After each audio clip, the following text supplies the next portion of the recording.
আসসালামু আলাইকুম রহমতুল্লাহি ওয়া বারাকাতুহু। ওয়ালাইকুম আসসালাম রহমতুল্লাহ বরকাত। আমাদের আরবি ইবারত, তারকিব, তরজমা এবং আরবি আদবের আমাদের কোর্স চলতেছিল। দেখতে দেখতে আমরা গত 6টি ক্লাসের মধ্যে সরফের একেবারে শুরু থেকে আমরা ইসমে তাফজিল পর্যন্ত শেষ করেছি। গতকালকে আমাদের প্রতিযোগিতা হয়েছিল, সেখানে আমরা শর্ত দিয়েছিলাম স্পষ্ট ভাষায় যত দ্রুত কেউ আমাদেরকে বরদানগুলো শোনাবে তাদেরকে পুরস্কৃত করা হবে। আলহামদুলিল্লাহ। তো যারা অংশগ্রহণ করেছিলেন তাদের মধ্যে থেকে ফার্স্ট হয়েছিলেন মাওলানা আব্দুল কাইয়ুম সাহেব, সেকেন্ড হয়েছিলেন মাওলানা আমিনুল ইসলাম সাহেব এবং থার্ড হয়েছিলেন মাওলানা আসাদুল ইসলাম। সবচেয়ে ভালো বিষয় হচ্ছে আসাদুল ভাই, তাকে পুরস্কার দেওয়া দরকার, তিনি প্রত্যেক দিন ক্লাসে উপস্থিত ছিলেন। জি হুজুর। তো আজকে যে দর্শে দাওয়া এ সম্পর্কে আমি তো ক্লাস করাবো মাঝে মাঝে। আজকে যিনি ক্লাস করাবেন তিনি হচ্ছেন সারা বিশ্বের মধ্যে যিনি কাজ করে যাচ্ছেন, আল্লামা কালিম সিদ্দিকী সাহেব দামাত বরকাতুল আলিয়া, যিনি ভারতে থাকেন, তার জন্ম ভারতেই। আর তার কাছ থেকেই আমাদের বাংলাদেশে একজন মুফতি জুবায়ের সাহেব, আপনারা কি নাম শুনেছেন? মুফতি জুবায়ের সাহেব মান্ডা, তিনি সারা বাংলাদেশে আলহামদুলিল্লাহ অমুসলিমদের মাঝে দাওয়াতি কার্যক্রম করে যাচ্ছে।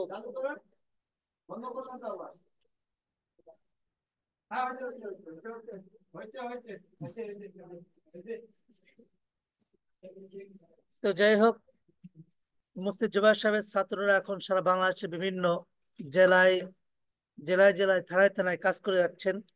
তার এই ধারাবাহিকতায় আমাদের দিনাজপুর জেলার নৈশ মাদ্রাসা, মাদ্রাসাতুল হুদা নৈশ মাদ্রাসার সম্মানিত শিক্ষক মুফতি রমাদান সাহেব, তিনি আজকে আমাদের মাঝে বিভিন্ন ধর্মের উপর প্রাথমিক ধারণা দেবেন ইনশাআল্লাহ। তো আমরা কি শুধু শুনবো নাকি কিছু কথা বলবো হুজুরের সাথে? ইনশাআল্লাহ শুনবো। আজকে সকলেই কথা বলবো। কেউ জি। এই অল্প সময়টা কেউ মিউট করে রাখবো না, আচ্ছা হুজুর। আনমিউট করে রাখবো না, সকলে মিউট করবো ইনশাল্লাহ, হ্যাঁ? জি জি। এমদাদুল হক, আপনি কি আমার কথা শুনতে পাচ্ছেন? জি। হ্যাঁ, এমদাদুল হক, এমদাদুল হক, তার আগে দেন। ছেড়ে দাও। সাখাওয়াত হুসাইন।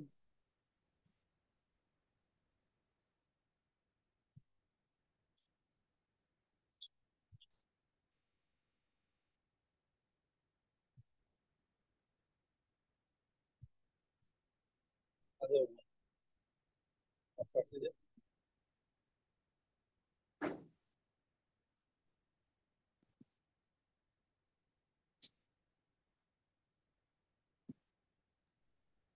জি ঠিক আছে, তাহলে আমরা সকলে শুনতে থাকি। আমরা যারা সামনে আছি আমরাও বলবো, আমাদের ওস্তাদ জি আমাদেরকে ক্লাস দেবেন ইনশাল্লাহ। ইনশাআল্লাহ।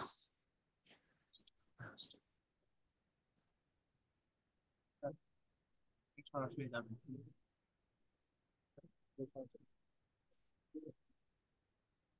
আসসালামু আলাইকুম রহমতুল্লাহ।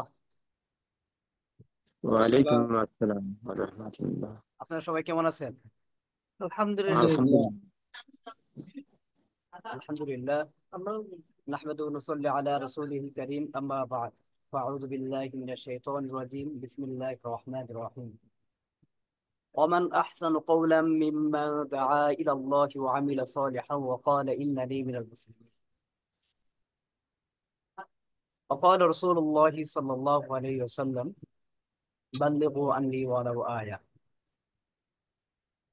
আল্লাহ তাআলা দরবারে লাখো কোটি শুকর যে মহান রব্বুল আলামিন আমাদেরকে আমাদের যে সময়, আমাদের গুরুত্বপূর্ণ সময় থেকে দিনের কাজে ইসলামকে কিভাবে বিজয় করা যায়, ইসলামকে কিভাবে পৃথিবীতে প্রতিষ্ঠিত করা যায়, ইসলামকে কিভাবে দুনিয়াতে ছড়িয়ে দেওয়া যায়, এই ফিকির নিয়ে, এই চিন্তা নিয়ে আমাদের এই দাওয়া ধরছে বসার তো আল্লাহ তাআলা তৌফিক দান করেছেন। এখানে মহান রব্বুল আলামিনের দরবারে একবার শুকরিয়া আদায় করি, সবাই বলে আলহামদুলিল্লাহ। আলহামদুলিল্লাহ। আলহামদুলিল্লাহ। এই যে আমরা সময়, এই সময়টা কিন্তু একসময় সবাই কেটে যাবে।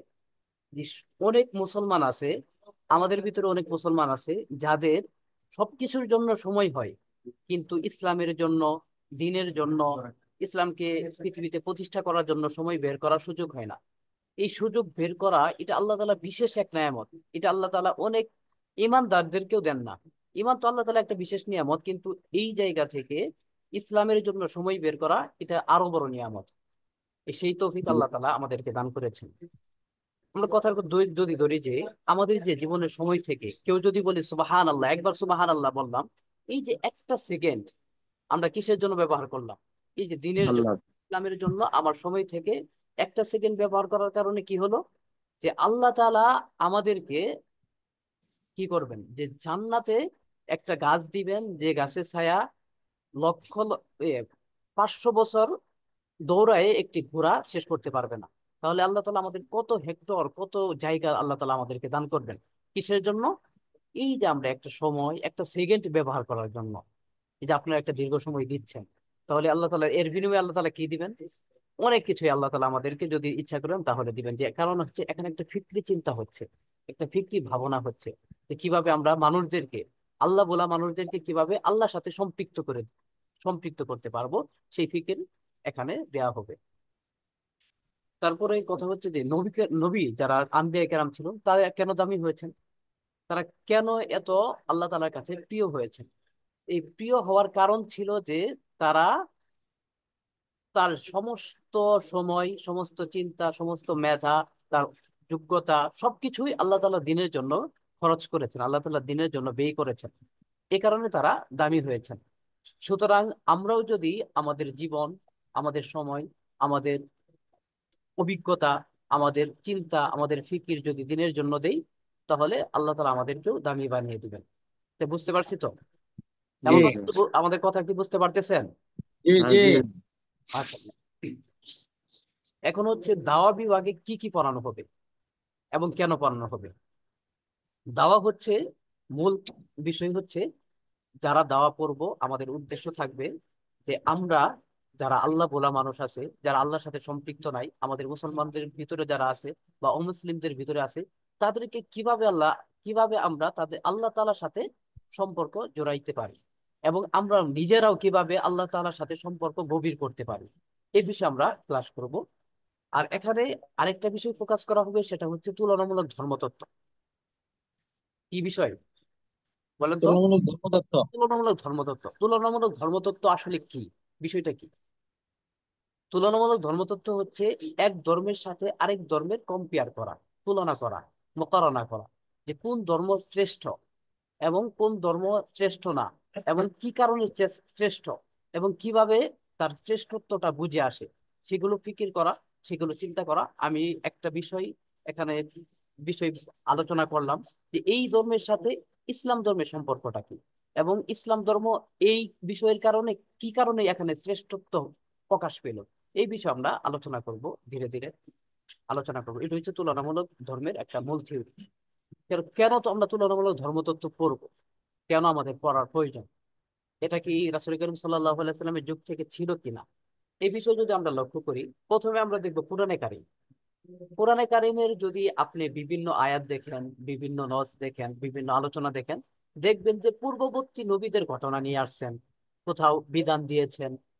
তারপরে তুলনামূলক ধর্মতত্ত্বের যখন বিষয় দেখবেন যে রাসূল আল্লাহ তাআলা ইহুদিদের ধর্মে আলোচনা করেছেন, খ্রিস্টান ধর্মে আলোচনা করেছেন, মুশরিকদের আলোচনা করেছেন, এবং সাবিঈ যারা অগ্নি পূজারক তাদের আলোচনা করেছেন কেন?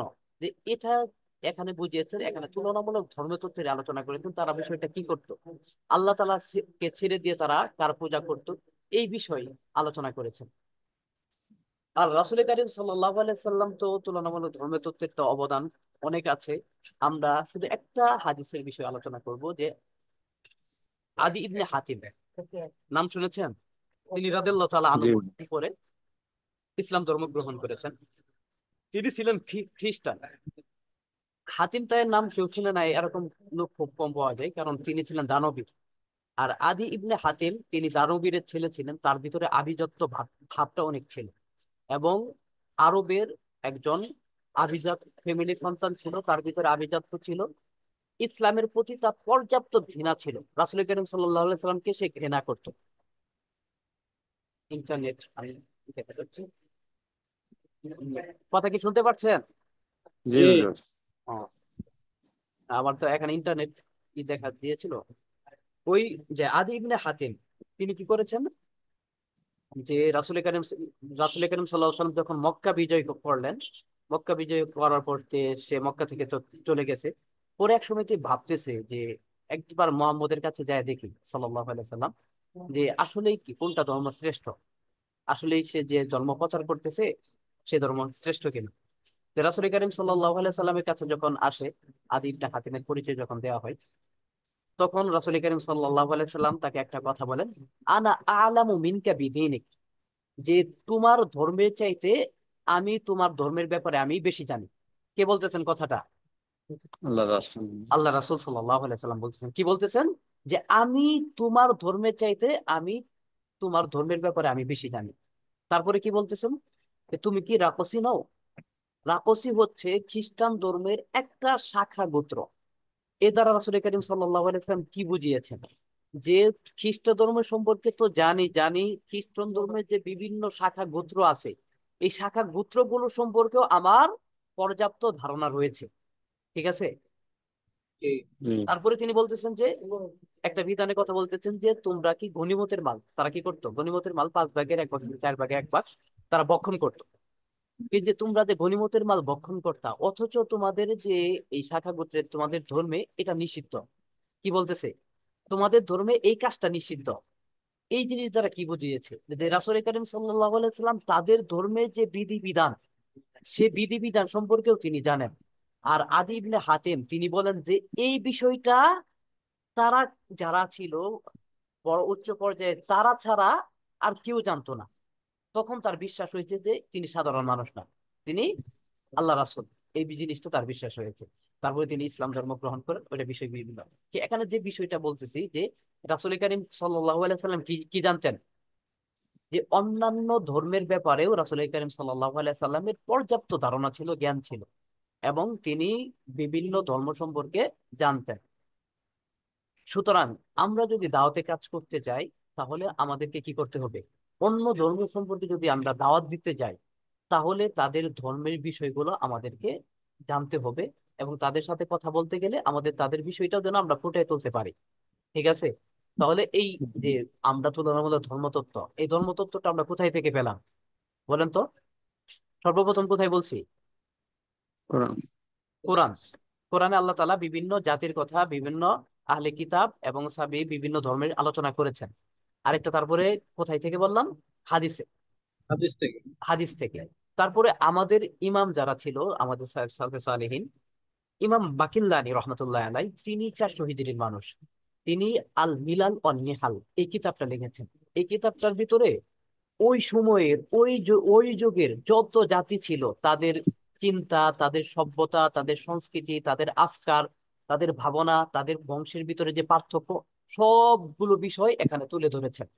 এটা কারা করেছেন? আমাদের সালাফরা, আমাদের আকাবিররা যারা ছিলেন, আমাদের মুসলিমদের ভিতর বড় বড় মনীষী যারা ছিলেন, তারা করেছেন।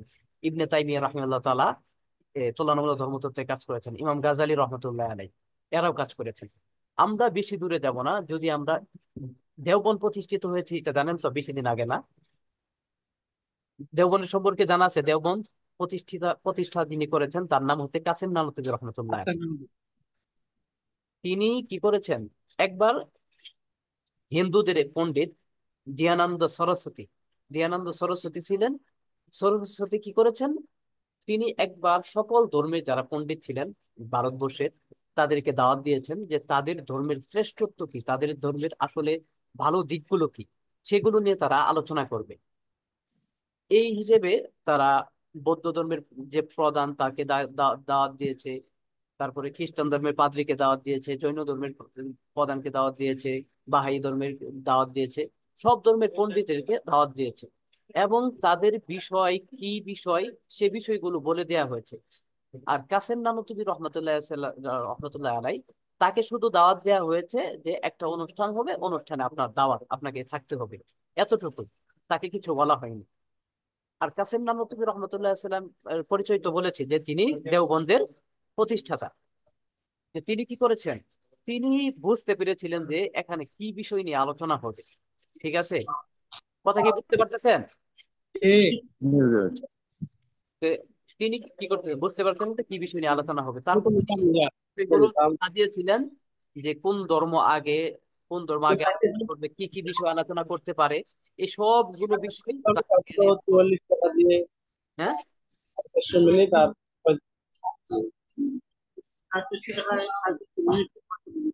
হ্যাঁ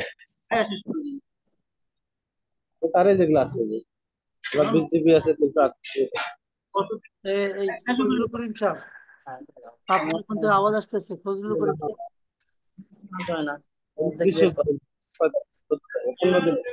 অন্যদিনে 20 জিবি আছে। জি, আমরা সকলেই মনোযোগ দিয়ে কথাগুলো শুনি আগে, হ্যাঁ? ওস্তাদ যে প্রশ্ন যখন করবেন তখন শুধু উত্তর দিব। কথা বোঝা যাচ্ছে এখন? জি হুজুর। তাহলে কাসেম নানুতুবি রহমতুল্লাহ আলাই তার প্রজ্ঞা দিয়ে বুঝতে পেরেছিলেন, তার জ্ঞান দিয়ে বুঝতে পেরেছিলেন যে এখানে তুলনামূলক ধর্মতত্ত্বের আলোচনা হতে পারে। তারপরে বিভিন্ন ধর্মের যারা পণ্ডিত ছিলেন তারা কি করলেন, তাদের ধর্ম আলোচনা করলেন, তাদের বিষয় ফুটাই তুললেন, তাদের ধর্মের কি কি ভালো, কি কি শ্রেষ্ঠ, তাদের সংস্কৃতি কি সুন্দর দিকগুলো সেগুলো আলোচনা করলেন। আলোচনা করার পর তারপর শেষে যখন কাসেম নানুতুবি রহমতুল্লাহ আলাইকে আলোচনা করতে দেয়া হলো, তিনি তাদের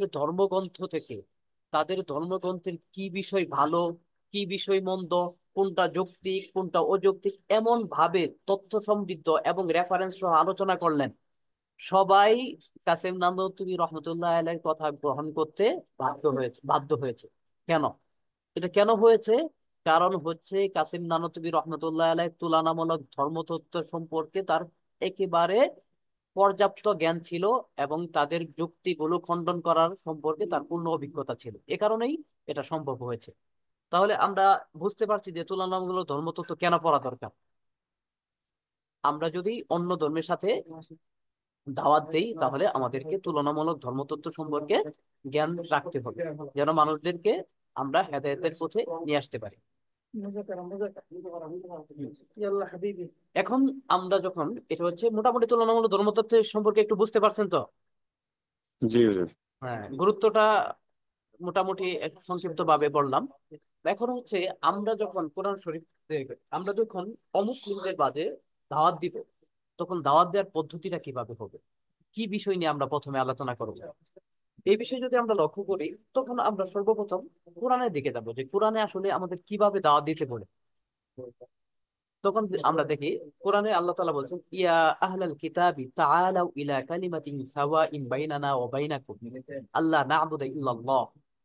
সুতরাং আমরা যখন দাওয়াতি কাজ করব তখন আল্লাহ তাআলা বলছেন যে যখন তোমরা আহলে কিতাবদের কাছে দাওয়াত দিবে, কুল ইয়া আহলাল কিতাব তাআলাউ ইলা কালিমাতিন সাওয়াইন বাইনানা ওয়া বাইনাকুম, যে এমন বিষয়গুলো তোমরা উল্লেখ করবে যে বিষয়গুলো তোমাদের সাথে তাদের সাথে সাওয়া, মিল মিল রয়েছে। ঠিক আছে, তাহলে আমরা এই জায়গায় বুঝতে পারলাম আমরা যখন অমুসলিমদের মাঝে দাওয়াতি কাজ করব তখন আমরা প্রথমেই বিতর্কে লিপ্ত হব না। কি হব না? বিতর্কে লিপ্ত হবো না। বিতর্কে লিপ্ত হব না। প্রথম আমরা কোন বিষয়গুলো উল্লেখ করব, তাদের সাথে আমাদের ধর্মের যে বিষয়গুলো মিল আছে, যেমন একত্ববাদ। আপনি দেখবেন অন্যান্য সকল ধর্মের ক্ষেত্রে একত্ববাদটা কিন্তু স্বীকার করে, মানে ইসলাম ধর্মের শ্রেষ্ঠত্বটা এক জায়গায় কিন্তু এই একত্ববাদের উপরই নির্ভর করে। কারণ সব ধর্মে একত্ববাদ স্বীকার করলেও তাদের দেখা যাচ্ছে শরিক করে ফেলছে। সুতরাং একত্ববাদ দেখবেন যে হিন্দু ধর্মের সাথে যখন কথা বলবেন তারা একত্ববাদ মেনে নিচ্ছে, খ্রিস্টানদের সাথে কথা বলবেন তারা একত্ববাদ মেনে নিচ্ছে, তেমনি ভাবে ইহুদিদের সাথে কথা বললেও একত্ববাদ মেনে নিচ্ছে। এইভাবে প্রথম আমরা কোন বিষয়টা আগে উল্লেখ করব? একত্ববাদের। একত্ববাদের না, যে বিষয়ের সাথে আমাদের সাথে ওই ধর্মের মিল রয়েছে। কি রয়েছে? জি জি। হুম, ওই বিষয়গুলো আমরা উল্লেখ করব।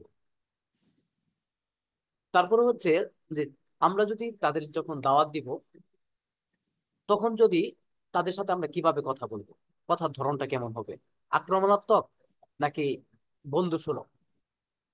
বন্ধু সারা। এই ক্ষেত্রে আল্লাহ তাআলা কোরআনে বলেছেন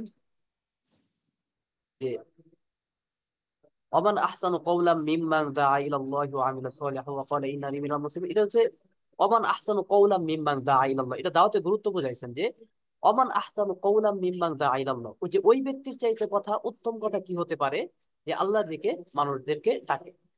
সুতরাং আমরা যখন মানুষদেরকে ডাকবো তখন আমাদের কথা উত্তম হয়ে যাবে এবং এখানে উত্তম কথার মাধ্যমে আমরা দাওয়াত দিব। তারপরে হচ্ছে যখন আমরা দাওয়াত দিব তো তাদের সাথে নরম ভাষায় কথা বলবো। কি ভাষায় কথা বলবো? নরম নরম ভাষায়। ভাষা। আর যদি তাদের সাথে আমাদের বিতর্ক হয়, কি হয়? বিতর্ক হয়, তখন আমরা ওয়াজাদিলুহুম বিল্লাতি হিয়া আহসান, উত্তম পন্থায়, যে পন্থাটা সবচেয়ে কার্যকরী, আমাদের অবস্থা বুঝতে হবে যে এখানে কোন কথা বললে ভালো হবে, কোন কথা বললে উত্তম হবে। সেই উত্তম পন্থায় আমরা কি করব? মানুষদেরকে তাদের সাথে বিতর্ক করব। সুতরাং প্রথমে আমরা বিতর্কে জড়াবো না। প্রথম কি করব না? বিতর্কে বিতর্ক। জড়াবো। যদি প্রয়োজন পড়ে, মানে এক ধর্মের সাথে এক ধর্মে যদি বিতর্কের প্রয়োজন পড়ে তখন আমরা বিতর্ক করব। সেগুলো বিতর্ক করার ক্ষেত্রে কি করব? আমরা কোন পন্থাটা খুঁজে নিব? উত্তম পন্থাটাই আমরা খুঁজে নিব। ঠিক আছে? তাহলে মোটামুটি আমরা দাওয়াতের পদ্ধতি সম্পর্কেও কিছুটা ধারণা পেয়েছি। এখন হচ্ছে, এখন আপনাদের কিছু প্রশ্ন করি, যে প্রশ্নগুলো আপনার উত্তর দিবেন। ঠিক আছে? সবাই একটু কথা বলেন। আব্দুল আচ্ছা কাইম হুজুর। সাহেব, জি আব্দুল কাইম সাহেব আছেননি? জি জি একটু কথা বলতে হবে। তারপরে জি আলমগীর হুসাইন আছেন? জি আলমগীর হুসাইন, আলমগীর ভাই কই? ফজলুল করিম রংপুর, কথা বলেন। জিএম শামীমউদ্দিন, এখন আপনাদের প্রশ্ন করা হবে, প্রশ্ন একটু উত্তর দিবেন, হ্যাঁ? তাহলে আমাদের ওস্তাদ যে কথাগুলো বলতে সহজ হবে। সাখাওয়াত জি হুসাইন, হুজুর। জি জি আমরা যা মাওলানা আব্দুল কাইম সাহেব, আসাদুল ইসলাম সাহেব, সবাই কথা বলবেন, হ্যাঁ? ঠিক জি আছে, জি হুজুর। কথা বললে ভালো হয়, ওনারা আপনার সম্ভবত ব্যস্ত আছে। বলেন তো দেখি, ইসলাম কাদের ধর্ম? ইসলাম সবার ইসলাম ধর্মের। মাশাআল্লাহ, মাশাআল্লাহ। বলেন দেখি, আল্লাহ কাদের? আল্লাহ সবার। কোরআন, কোরআন কাদের? সবার। কোরআনও সবার। মাশাআল্লাহ। আমরা কাদের? আমরা আল্লাহ আল্লাহর। আমরা আল্লাহর সৃষ্টি। আল্লাহর। আচ্ছা। মোহাম্মদ সাল্লাল্লাহু আলাইহি সাল্লাম কাদের নবী? সকলের বিশ্বনবী, সবার নবী। বিশ্ব নবী। মাশাআল্লাহ, অনেক সুন্দর কথা বলেছেন। আসলেই আমরা প্রথমে বলবো যে, প্রথম বলেছি ইসলাম, ইসলাম কাদের ধর্ম? ইসলাম হচ্ছে, আমরা যদি ইসলাম যদি কাদের ধর্ম এই বিষয়ে যদি আমরা কোরআনকে জিজ্ঞাসা করি, কোরআন কি বলে? কোরআন বলে ইন্না দীনা ইনদাল্লাহিল ইসলাম। আল্লাহ তাআলার কাছে একমাত্র গ্রহণযোগ্য ধর্ম কোনটি? ইসলাম। ইসলাম। ইসলাম। আল্লাহ তাআলা সূরা আল ইমরানের 19 নম্বর আয়াতে বলেছেন ইন্না দীনা ইনদাল্লাহিল ইসলাম। তারপরে তিনি বলেছেন ওমা ইয়াবতাগি গায়রাল ইসলামি দীনান ফালা ইকবালা মিন। যে ব্যক্তি ইসলাম ছাড়া অন্য কোন ধর্মকে গ্রহণ করবে সেটা আল্লাহ তাআলার কাছে গ্রহণযোগ্য হবে না। কি হবে না? গ্রহণ গ্রহণযোগ্য হবে হবে না। না। গ্রহণযোগ্য হবে না। সুতরাং আল্লাহ তাআলার কাছে গ্রহণযোগ্য ধর্ম, যদি আমরা আল্লাহ তাআলার কাছে যদি গ্রহণযোগ্য ধর্ম হয় ইসলাম, তাহলে অন্য ধর্ম, সব ধর্ম তাহলে কি হিসেবে হবে? বাতিল হিসেবে গণ্য হবে। সুতরাং জি অন্য জি সকল ধর্মই বাতিল। জি আমরা যে জি দেখি পৃথিবীতে আল্লাহ তাআলার যে নিয়ামত গুলো দেখি, যেমন বৃষ্টি দেয়, বাতাস, পানি, এগুলো আল্লাহ তাআলা কাদেরকে দেন? শুধু মুসলমানদেরকে দেন নাকি সকলকেই দেন? সকলকে। সকলকে। সকলকেই দেন। সুতরাং আমরা যদি লক্ষ্য করি যে আল্লাহ তাআলার যত নিয়ামত আছে, সকল নিয়ামত আল্লাহ সবার মাঝেই দেন। এখানে কোনো পার্থক্য করেন না, কোনো ভেদাভেদ করেন না যে সে ইসলাম ধর্মের লোক এ কারণে তাকে মেঘ বৃষ্টি দিলাম, সে হিন্দু বা ইহুদি নাসারা তাকে মেঘ বৃষ্টি দিলাম না। এরকম হয় কখনো? জি না। না। এরকম হয় না। সুতরাং আল্লাহ, ইসলামে একটা কি আল্লাহ তাআলার নিয়ামত। আমরা যদি, সুতরাং আল্লাহ তাআলার নিয়ামতের ক্ষেত্রে যেমন ভাগ হয় না, তেমন ইসলামের ভিতরে কি হবে না, কোনো ভাগ হবে না। হবে না। গ্রহণযোগ্য যেহেতু আল্লাহ তাআলার কাছে ইসলামী, সুতরাং ইসলামী কাদের ধর্ম? সবার ধর্ম। সবার ধর্ম। সবার ধর্ম। তেমনি ভাবে যদি আমরা দেখি যে মোহাম্মদ সাল্লাল্লাহু আলাইহি সাল্লাম কাদের নবী? সবার নয়, বিশ্ব রাসূল নয়। কারীম কোরআনকে যদি জিজ্ঞাসা করি, রাসূল কারীম সাল্লাল্লাহু আলাইহি সাল্লাম বলেন ইয়া আইয়ুহান নাবিয়্যু ইন্নী, আল্লাহ তাআলা বলেন ইয়া আইয়ুহান নাবিয়্যু ইন্নী রাসূলুল্লাহি ইলাইকুম জামিআ, না কুল ইয়া আইয়ুহার রাসূল, না কুল ইয়া আইয়ুহান নাস, কুল ইয়া আইয়ুহান নাস, ওখানে বলতেছে কুল ইয়া আইয়ুহান নাস ইন্নী রাসূলুল্লাহি ইলাইকুম জামিআ, যে হে লোক সকল, যে কাদেরকে বলতেছে? এই লোক মানুষদের সকল, সকল। সকল মানুষকে। বলতেছে। আইয়ুহাল মুমিনু বলতেছে নাকি আইয়ুহাল মুসলিমু বলতেছে? ইউহান নাস বলছে। লাভ। আইয়ুহান নাস বলতেছে। নাস শব্দের অর্থ কি? মানুষ, মানব জাতি, মানুষ। মানুষ। সকল মানুষ। এখন সকল মানুষদেরকে উদ্দেশ্য করে বলতেছে যে ইন্নী রাসূলুল্লাহি ইলাইকুম জামিআ, আমি ইন্নী রাসূলুল্লাহি ইলাইকুম, আমি ইলাইকুম তোমাদের কাছে রাসূল হিসেবে প্রেরিত হয়েছি। জামিআ, জামিআ শব্দ দ্বারা কাদের বোঝাইতেছে? একদম সকলকেই বোঝাইতেছে, সকলকে বোঝাচ্ছে। সকলকে। সকলকে। আবার বলতেছে ওমা আরসালনাকা ইল্লা রাহমাতাল লিল আলামিন, রাহমাতাল লিল আলামিন। যে আল্লাহ তাআলা বলতেছে যে ওমা আরসালনাকা, যে আমি আপনাকে পাঠিয়েছি রাহমাতাল লিল আলামিন রহমত। হিসেবে, মানে সকল আলামিন মানে কি? বিশ্ববাসী, বুঝতে বিশ্ববাসীর পারছি। রহমত স্বরূপ পাঠিয়েছি। এর দ্বারা বোঝা যায় যে রাসূল কারীম সাল্লাল্লাহু আলাইহি সাল্লাম শুধু মুসলমানদের নবী না, সকলের নবী। তেমনি ভাবে কোরআনের কথা যদি বলি, কোরআন কাদের কিতাব? আমরা কি বলি? অনেকে মুসলমান আল্লাহর বলে যে কিতাব। মুসলমানদের এটা কিতাব, আমাদের। আমাদের কিতাব। কিন্তু আল্লাহ তাআলা কোরআনে নাযিল করেছেন শাহরু রমাদান আল্লাযী উনজিলা ফীহিল কুরআন হুদাল লিন-নাস, যে শাহরু রমাদান আল্লাযী উনজিলা ফীহিল কুরআন হুদাল লিন-নাস, যে কোরআন নাযিল করা হয়েছে রমজান মাসে এবং তা হুদাল লিন-নাস, মানুষের হেদায়েতের জন্য। কিসের জন্য? কাদের হেদায়েতের হেদায়েত, জন্য? মানুষ। মানব জাতি। মানুষের। মানুষদের হেদায়েতের, নাকি শুধু মুসলমানদের হেদায়েতের জন্য? জি না, না। মানুষ সকল। মানুষের হেদায়েতের জন্য। তাহলে আমরা পাইলাম হতে কি, যে কোরআনও সকল মানুষের, রাসূল সাল্লাল্লাহু আলাইহি ওয়াসাল্লামও সকল মানুষের, ইসলামও সকলের। সকল। এখন আল্লাহ তাআলা কাদের? আল্লাহ তাআলা বলছেন আল্লাহ সবার। আল্লাহ তাআলার ব্যাপারে প্রত্যেকটা আয়াতেই যদি লক্ষ্য করি, যেমন আলহামদুলিল্লাহি রাব্বিল আলামিন, সকল প্রশংসা বিশ্বজগতের আল্লাহ প্রতিপালক করবে। রব্বিল আলামিন। এখানেও তিনি কি? বিশ্বজগতের, শুধু মুসলমানদের না, যা কিছু আছে, মানুষ বলেন, পশু পাখি যা বলেন, চাঁদ সূর্য যা কিছু আছে, সকলেরই প্রতিপালক। প্রভু। সুতরাং আমরা শুধু মুসলমান বলে আমাদের আল্লাহ বলা শুধু বললে হবে না, এখানে সকলেরই প্রতিপালক। তারপরে কুল আউযু বিরাব্বিন নাস, মানে আপনি অনেক আয়াত পাবেন যেগুলো যেখানে থেকে কি হয় যে আল্লাহ তাআলা সকলেরই। এটা সবাই অস্বীকার করে যে আল্লাহ তাআলা আমাদের, কিন্তু নাম ভিন্ন হিসেবে বলে, আমরা নাম ভিন্ন বলি, এই হিসেবে অনেকেই বলে থাকে। তারপরে এখন যে বিষয়টা হচ্ছে আমরা কাদের? আমরা কাদের? এই আল্লাহ। ক্ষেত্রে আপনারা অনেকে বলছেন যে আমরা আল্লাহ তাআলা, আমরা তো আল্লাহ তাআলার, এটা তো ঠিক। কিন্তু আমাদের উদ্দেশ্য কি? আমাদের পাঠানোর উদ্দেশ্য কি? এই ব্যাপারে আল্লাহ তাআলা কোরআনে বলতেছেন কুনতুম খায়রা উম্মাতিন উখরিজাত লিন-নাস তা'মুরুনা বিল মা'রুফি ওয়া তানহাউনা আনিল মুনকার, যে কুনতুম খায়রা উম্মাতিন উখরিজাত লিন-নাস, যে তোমরা হচ্ছ সর্বশ্রেষ্ঠ জাতি। কুনতুম খায়রা উম্মাতিন উখরিজাত লিন-নাস, তোমাদেরকে বের করা হয়েছে মানুষের কল্যাণের জন্য। কিসের জন্য আমাদেরকে বের করা হয়েছে? কল্যাণের জন্য। মানুষের কল্যাণের তাহলে জন্য। আমাদের একটা সম্পৃক্ত করা হচ্ছে যে আমাদের কি জাতি বলা হচ্ছে? শ্রেষ্ঠ। শ্রেষ্ঠ উত্তম জাতি। নাকি? আর শ্রেষ্ঠ জাতির উদ্দেশ্য কি? যে আমাদেরকে বের করা হয়েছে কিসের জন্য? কল্যাণের জন্য। মানুষের মানুষের কল্যাণের জন্য। কল্যাণের জন্য। কল্যাণের জন্য। যে মানুষের কল্যাণটা কি? তা'মুরুনা বিল মা'রুফ ওয়া তানহাউনা আনিল মুনকার, তোমরা মানুষকে সৎ কাজের আদেশ করবে, অসৎ কাজ থেকে নিষেধ করবে। ঠিক আছে? জি। জি হুজুর। তাহলে আমরা আমরা কেন প্রেরিত হয়েছি? মুসলমানরা যারা আছি, আমরা মানুষের মানুষের উপকারের কল্যাণের জন্য। মানুষের কল্যাণের জন্য আমরা কি করব?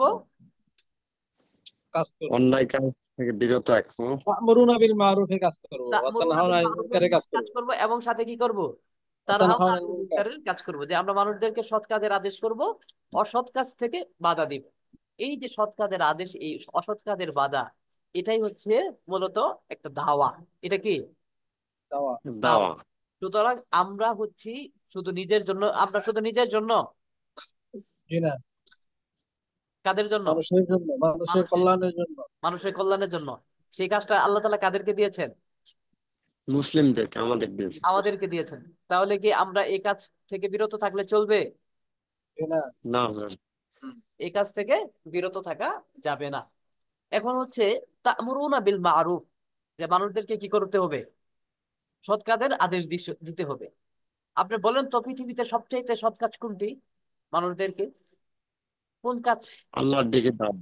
আল্লাহর দিকে ডাকার ক্ষেত্রে সবচেয়ে বড় কাজ হচ্ছে মানুষদেরকে ঈমান তার শিক্ষা দিকে দেওয়া। কি শিক্ষা দেওয়া? লা না, ইলাহা ইল্লাল্লাহ। যে ব্যক্তি সবকিছু ভালো কাজ করে আমাদের দিয়ে, কিন্তু সে কালেমা পড়ে নাই, কি পড়ে নাই, কালেমা পড়েনি। তাহলে কি হবে? এই কালেমা না পড়ার কারণে তার এই যত কাজ আছে সেই কাজগুলোকে আল্লাহ ধুলোই দূষিত করে দিবেন। এই কাজের তার কোনোই মূল্য থাকবে না। কি থাকবে না? মূল্য মূল্য থাকবে না। থাকে না। কোনোই মূল্য থাকবে না। তাহলে এক নম্বর যে সৎ কাজ, আমরা যদি সৎ কাজের ভিতরে যদি সবচেয়ে উচ্চ সৎ কাজ যদি দেখি, সেটা হচ্ছে কি? মানুষদেরকে কালেমার দাওয়াত মানুষকে দেওয়া। কিসের দাওয়াত দেওয়া? কালেমার। কালেমার কালেমার দাওয়াত দেওয়া। দাওয়াত দেওয়া। কারণ হচ্ছে মুক্তির পথ। যে ব্যক্তি একবার অন্তর থেকে বিশ্বাস করে কালিমা পড়বে, সে একবার না একবার কোথায় যাবে? জান্নাতে যেতে জান্নাতে পারবে। জান্নাতে যাবে। সুতরাং আর কালেমা যদি না পড়ে এবং সেটা যদি বিশ্বাস না করে, সে যতই অন্যান্য কাজ করুক না কেন, তার ঠিকানা কোথায় হবে? জাহান্নাম। জাহান্নাম হবে। সুতরাং আমরা কিসের জন্য বের হয়েছি এটা আগে মনে রাখতে হবে। কিসের জন্য? মানুষের কল্যাণের জন্য। মানুষের কল্যাণের জন্য। আর সবচেয়ে কল্যাণকর কাজ কোনটি? তাওহীদের আল্লাহর দাওয়াত দিকে। দাও, একাত্মবাদের দাওয়াত দাও। তাওহীদে। কালিমার দাওয়াত দেয় মানুষকে, আর কি জান্নাতের পথে নিয়ে আসা। কিসের পথে নিয়ে আসা? জান্নাতের পথে নিয়ে আসা। জান্নাতে। এখন হচ্ছে অতানহাউনা আনিল মুনকার, দ্বিতীয় বিষয় কি বলছে?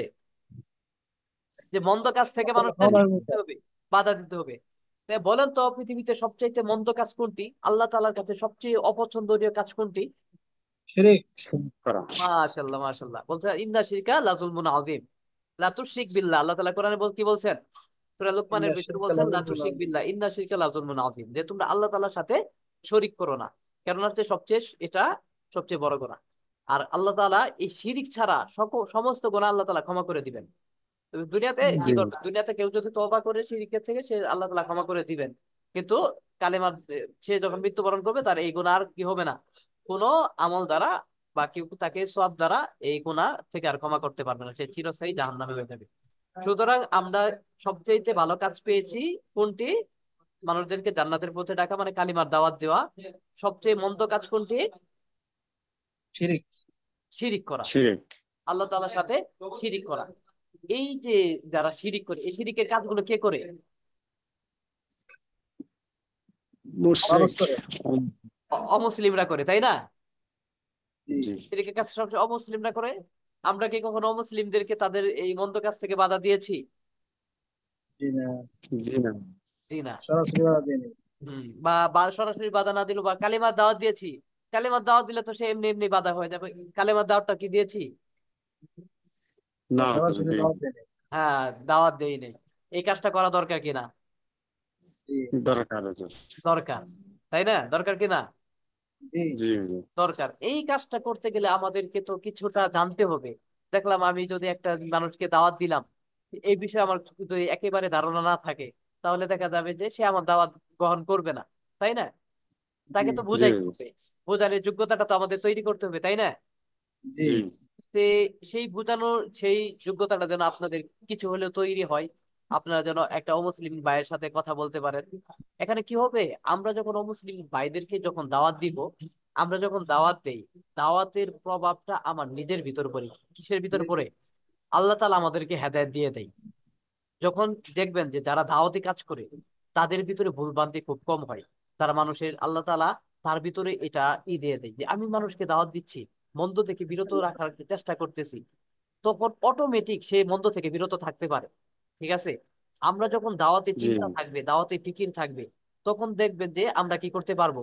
আল্লাহ তাআলা তার নিজ অনুগ্রহে আমাদেরকে সেই মন্দ কাজ থেকে বিরত রাখবে। আর অমুসলিমদের যখন আমরা দাওয়াত দেওয়ার শিখে ফেলবো, তখন মুসলমানদেরকে দাওয়াত দিতে আমার কষ্ট হবে। তখন দেখবেন যে এটা ইজি। আমি যাচ্ছি, আমি মনে করেন যে একদম কি হয়ে যাব, 24 ঘন্টা দায়ী হয়ে যাব। আমার পাশে যাই থাক, মুসলমান থাক অমুসলিম থাক, তার সাথে আমি দাওয়াতে কথাবার্তা, কথোপকথন চলতে থাকবে। কিভাবে আমরা দাওয়াতটা সহজ করে দিতে পারি সেই বিষয় নিয়ে আমরা ধারাবাহিক এই দর্শক গুলোতে যদি করেন, আপনারা আগ্রহ থাকলে এই দর্শে ধারাবাহিক ভাবে আলোচনা হবে। আপনার আগ্রহ আছে কেমন? জি ইনশাল্লাহ ইনশাল্লাহ। আগ্রহ আছে। ইনশাল্লাহ এটা ভালো কতদিন লাগছে চলবে এভাবে হুজুর? হুজুর, আপনার অনেক শিখছি আজকে, এরকম দর্শ পাই নাই কোনোদিন এইভাবে। আপনারা তো জি হুজুর, শিখতে চান তো জি না? হুজুর, জি ইনশাল্লাহ। হুজুর, কতদিন তুলনামূলক চলবে? তুলনামূলক ধর্মতত্ত্ব সম্পর্কে একটু জ্ঞান রাখতে চান কি কোন? রাখতে জি হবে না? জি হুজুর, ইনশাল্লাহ, এটা জি হুজুর, দরকার। বর্তমান জামানা এটা অনেক গুরুত্বপূর্ণ জিনিস, ধর্মতত্ত্ব সম্পর্কে জানা। আমরা তো বর্তমান উলামা ইকরাম একঘেয়েমি হয়ে গেছি, টাকার পিছনে দৌড়াইতেছি, বইয়ের সাথে সম্পর্ক নাই, দাওয়াতের সাথে সম্পর্ক নাই, কেমন জানি দুনিয়াটা এলোমেলো হয়ে গেছে। তো এই জন্য আসলে এই তথ্য মূলত তথ্যওয়ালা আলোচনা এবং জ্ঞান আমাদের প্রচুর দরকার। এই জন্য ওদের এই ক্লাসটা অনেক দামি ক্লাস। তো এটা কতদিন চলবে ইনশাল্লাহ? এটা মাঝে মাঝে চলবে। আমাদের আরবি ইবারত তারকিব তরজমা কোর্সটা তো চলতেছে, তাই না? জি জি জি জি তো আমরা এই ক্লাসগুলো করাবো যাতে করে আমাদের আরবি ইবারত তারকিব তরজমা সহি হয়ে যায়, পাশাপাশি আমরা যেন আহ দাওয়াত, ধর্মতত্ত্বটা একটু কি তুলনামূলক ধর্মতত্ত্বটা আমরা জানতে পারি, হ্যাঁ। জি জি ইনশাল্লাহ। তো আজকে আমরা দাওয়াত দেওয়ার না দেওয়ার কারণে আজকে উল্টো মুসলমান ইসলাম ধর্ম হচ্ছে দাওয়াতি ধর্ম, প্রচারের ধর্ম। এই যে ইসলাম এত ছড়িয়ে পড়েছে, ইসলাম এত বিশাল ভাবে ছড়িয়ে গিয়েছে, এটার মূল কারণ ছিল হচ্ছে দাওয়াত। যে ব্যবসা জি বাণিজ্য যারা করতো, সাহাবায়ে কেরাম, তাবিঈন, তারপরে যারা ছিল, যে দেশে গিয়েছে তারা কি করেছে? ইসলাম প্রচার প্রসার করেছে। সুতরাং আমরা এই সময় দাওয়াত না দেওয়ার কারণে খ্রিস্টানরা আমাদেরকে দাওয়াত দেয়, হিজবুত তাওহিদরা আমাদেরকে দাওয়াত দেয়, আহলে কোরআনরা আমাদেরকে দাওয়াত দেয়, আমাদের মুসলমানদের ঈমান ধ্বংস করে দেয়। আর আমাদের মুসলমানরা কি হয়েছে? তারা ইসলাম সম্পর্কে পর্যাপ্ত লেখাপড়া করে না, পড়ছি খালি এখন যে জিনিসই ডালে সে জিনিসটি সে ধারণ করে, মনে করে এটাই সত্য, এটাই মেন ভালো। এই হচ্ছে আমাদের অবস্থা। সুতরাং আমরা দাওয়াত শিখবো, মুসলমানদের ভাইদের মাঝে কিভাবে দিনকে কিভাবে উদ্বুদ্ধ করা যায় সেই বিষয়গুলো আমরা জানবো, এবং অমুসলিমদেরকেও কিভাবে দাওয়াত দেওয়া যায়, বা কোনো আমাদের মুসলিম ভাই যদি ধর্মান্তরিত হয়ে যায় তাকে কিভাবে ফিরিয়ে নিয়ে আসা যায় সেই বিষয়গুলো আমরা এখানে আলোচনা করবো। ঠিক আছে? জি জি ইনশাল্লাহ। তাহলে আজকে আমরা মোটামুটি একটা দাওয়ার বিষয়ে হালকা কিছু ধারণা নেই, কি কি বলেন? একটা প্র্যাকটিক্যাল বিষয় কিভাবে আমরা জি কথোপকথন শুরু করব। ঠিক আছে? জি প্রথম যে জি কাজটা করব, এক নাম্বার কাজ করব, আমি টার্গেট করব। কি করব? টার্গেট। টার্গেট করব। মনে করো আপনার আশপাশে হিন্দু আছে বা খ্রিস্টান আছে, তাদেরকে আমরা টার্গেট করব যে এই লোকটাকে আমি দাওয়াত দিব। টার্গেট করে তার সাথে একটু সম্পর্ক করা, তার সাথে কথোপকথন করা, একটা মিল মহব্বত তৈরি করা। তাহলে প্রথম কাজ হবে কি করা? বলেন মিল বলেন। মহব্বত টার্গেট তৈরি করা। করা, টার্গেট টার্গেট। করা, কাকে আমি দাওয়াত দিব সেটা টার্গেট করা। যে একে আমি দাওয়াত দিব ইসলাম সম্পর্কে, বা এই গোত্রকে আমি দাওয়াত দিব, যে আমাদের পাড়া এই হিন্দু পাড়া আছে, এই হিন্দু পাড়ার লোকদেরকে আমি দাওয়াত দিব। এই টার্গেট করা। টার্গেট টার্গেট করলে কি হয়? তাহলে কাজ করা সহজ হয়। ঠিক আছে? দ্বিতীয় বিষয় জি হচ্ছে যাদেরকে আমি টার্গেট করব তাদের জন্য হেদায়েতের দোয়া করব। দ্বিতীয় বিষয় কি? জি জি। দ্বিতীয় বিষয় কি? তাদের জন্য দোয়া করবো, তাদের তাদের জন্য জন্য দোয়া করা। হেদায়েতের দোয়া করব। কিসের দোয়া করব? যে আল্লাহ, হেদায়েতের, তারা তো মুশরিক, তারা তো তোমার সৃষ্টি, তাদেরকে তুমি হেদায়েত দান করো, তাদেরকে তুমি হেদায়েত দান করো, এই দোয়া করব। এক নম্বর কি বলছিলাম? টার্গেট করবো, টার্গেট করা। দুই নম্বর তাদের সাথে তাদের জন্য দোয়া করা। এখন হচ্ছে টার্গেট দোয়া করার পর আমি তার সাথে সরাসরি যখন সাক্ষাৎ করব তখন আমি তাদেরকে সালাম দিব। কি দিব? সালাম দেবো, সালাম দিব। কিন্তু আমরা যে মুসলিমদেরকে যেভাবে সালাম দেই সেভাবে কি সালাম হবে? না হুজুর, সেভাবে হবে না। এখন সালামটা কিভাবে দিব? সালামটা হচ্ছে আসসালামু আলা মানিত্তাবাআল হুদা। সালামটা কি? জি জি, আসসালামু আলাইকুম ওয়া রাহমাতুল্লাহ। ভাই বলেন দেখি। আসসালামু আসসালামু আলাইকুম আলা রহমতুল্লাহ, মান ইত্তাবা'আল হুদা। আসসালামু আলা মানিত্তাবাআল হুদা। সালামের অর্থ হচ্ছে তার উপর শান্তি বর্ষিত হোক, আলা মানিত্তাবাআল হুদা, যে কি করে? হেদায়েতের উপর রয়েছে, হেদায়েত কামনা করে। সুতরাং প্রথমে আমরা সালাম দিব। সালাম দেওয়ার পর আমরা মুসাফা করব। কি করব? মুসাফা, মুসাফা। মুসাফাহা করে ফেলবো। মুসাফাহা করলে কি হয়? সে মনে করে যে তার সাথে আমার একটা আন্তরিক, মানে একটা দূরত্ব ভাব কেটে যায়। মানে আমাদের দূরত্ব ভাবগুলো কি করতে হবে? দূর করে দিতে হবে। হুম, ওদের এই সালামটা কি শুধু হিন্দুদের জন্য? না, হিন্দু মানে অমুসলিম যারা আছে তাদের জন্য, মুসলমান সকল ছাড়া যারা আছে, মুসলিম? খ্রিস্টান হোক, বৌদ্ধ হোক, বাহাই হোক, কাদিয়ানি হোক, যারাই হোক, তাদের জন্য আমরা এইভাবে সালাম দিব।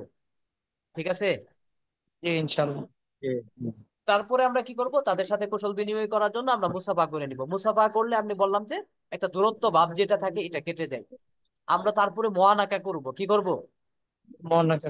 মুআনাকা করব। তবে এটা হচ্ছে সবার জন্য, যদি হয় পরিবেশ হয় যে মুআনাকাটা যদি সম্ভব হয়। দেখা যাচ্ছে অনেক সময় মুআনাকা করা সম্ভব হয় না বিভিন্ন কারণে, এটা তখন আপনি বুঝবেন। ঠিক আছে। সুযোগ হলে আমরা মুআনাকাটাও করে নিব। কারণ হচ্ছে জি যদি আমরা হুজুর হয়ে যদি কেউ মুআনাকা করি, তারা অনেক মানে খুব মনে করে যে হুজুর মানুষ, তারা মনে করে হিন্দুদের যারা যারা পুরোহিত আছে, যারা ব্রাহ্মণ আছে, তারা তাদেরকে যেমন বড় মনে করে, আমাদের ইসলাম ধর্মে যারা আছে তাদেরকে এইভাবে তারা বড় দৃষ্টিতে দেখে। যখন আপনি তাদেরকে জড়াই ধরবেন, সে মনে করে আবেগে আপ্লুত হয়ে যাবে, অনেক যারা নিচু নিচু বর্ণে যারা আছে।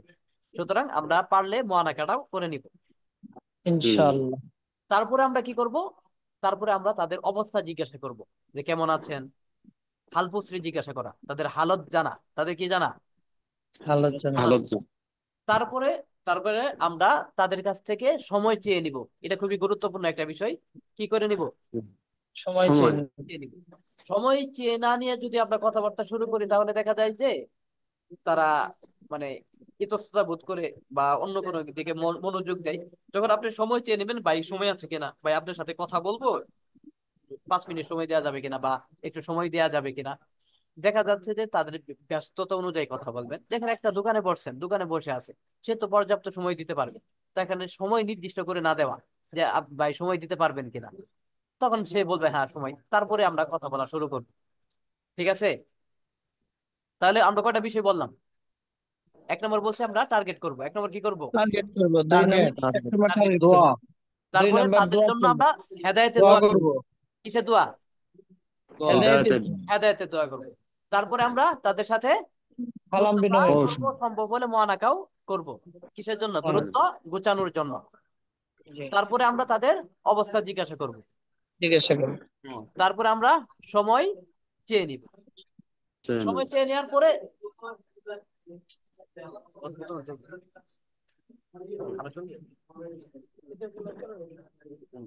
এটা, তারপরে সময় চেয়ে নিব। তারপরে আমরা কথা শুরু করব কিভাবে আমরা দাওয়াত দিব। সুতরাং দাওয়াতের বিষয়টা আমরা পরবর্তী দর্শে বিস্তারিত আলোচনা করব। দাওয়াতের ইনশাআল্লাহ। সূচনাটা কিভাবে করব, কিভাবে আমরা দাওয়াত দিব। ইনশাআল্লাহ। ঠিক আছে। জি ইনশাআল্লাহ। জি। তাহলে আজকের যে ভাই, আলোচনা। জি। ভাই এখানে একটু জানার জন্য বলছি যে আসসালামু আলাইকুম মানিত্তাবাল হুদা। আসসালামু আলাইকুম যা যাবে না, আসসালামু আলা মানে আসসালামু শুধু আলা আসসালামু পর্যন্ত, আসসালামু আলা মানে মানিত্তাবাল হুদা। হ্যাঁ, এইটা বলবো। তাহলে এই দোয়াটার পূর্ণ অর্থটা কি হ্যাঁ, জানলে একটু পূর্ণতা। বলতে দিন। যে আসসালামু মানে শান্তি বর্ষিত হোক, আলা শান্তি বর্ষিত মানিত্তাবা আল আল্লাহ আলা অর্থ হচ্ছে তার উপর, মান হচ্ছে তার ওই উপর, ব্যক্তির উপর। আলা ইত্তাবা আল হুদা, যে হেদায়েতকে অনুসরণ করে, যে কি করে, হেদায়েতকে অনুসরণ করে। হেদায়েতকে অনুসরণ করে। সুতরাং যে ব্যক্তি হেদায়েতকে অনুসরণ করে তার উপর শান্তি বর্ষিত হোক। ঠিক আছে। শান্তি বর্ষিত। জি তাহলে আলহামদুলিল্লাহ। আজকের ক্লাসে আমরা ফিনিশিংটা দিয়ে দেই।